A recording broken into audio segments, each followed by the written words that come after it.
ये विशेष ध्यान रखना पड़ेगा कि आप मधुमक्खी के बक्से अवश्य लगाए अपने बगीचों में और उसकी सेवा करें और उसका ध्यान रखें।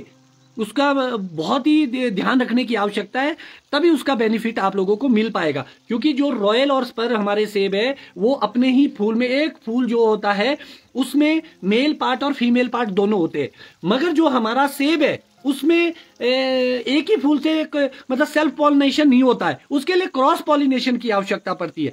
जब आपको क्रॉस पॉलिनेशन की आवश्यकता पड़ती है तो आपके पास red golden, Granny Smith, Fuji, honeycrisp इस टाइप के फूल होने चाहिए। उसके परागकण लेके मधुमक्खी आएगी, तो जो वो कार्य होगा तभी आपकी फर्टिगेशन होगी और जो आपकी स्टिग्मा लाइन होगी, फूल की नली जो होगी तो वो टेढ़ी होती है, उसको भी सीधा करता है। वो बोरोन आपका बहुत अच्छा काम करता है। और जो केसर को लेके आते हैं उसकी जो लाइफ होती है वो बहुत शॉर्ट होती है, तो जिंक उसकी लाइफ को इंक्रीज करता है। जब वो इंक्रीज करेगा तो आपकी फ्रूट सेटिंग के चांस बहुत ही ज्यादा हो जाएगी।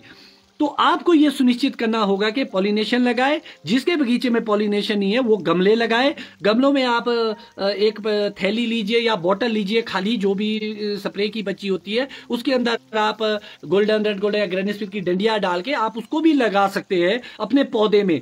जितनी अच्छी आप उसमें हैंड पॉलिनेशन की ओर भी जा सकते हैं। कुछ बागवान साथी ऐसे होंगे जिनके पास पॉलिनेशन है ही नहीं और बहुत कम है। आप इतनी मेहनत कीजिए कि अपने घर के जितने सदस्य हैं आप उनको सुबह मॉर्निंग में अगर आप 3-4 घंटे भी काम करेंगे, अगर 6 बजे से लेकर 10 बजे तक का भी कार्य करेंगे, क्योंकि जल्दी रात खुल जाती है आजकल, तो आप फूल तोड़ेंगे और एक फूल से रॉयल के आपको टच करते रहेंगे।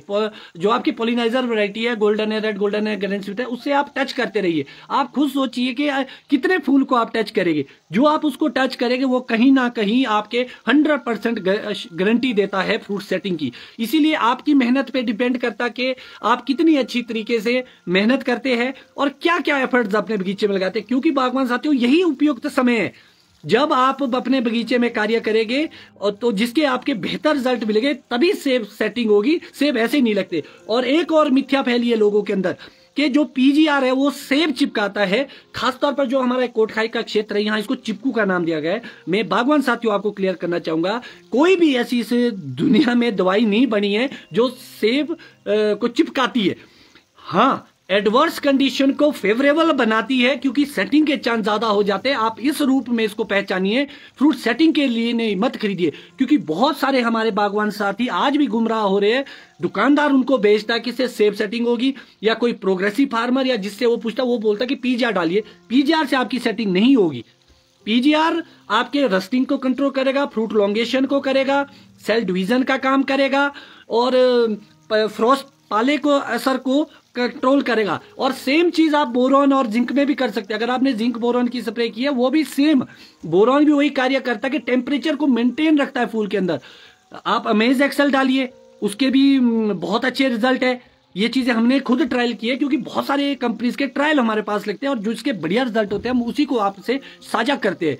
तो ये आपके एफर्ट्स होंगे बागवान साथियों जो आप अभी पिंक बर्ड स्टेज पर करेंगे।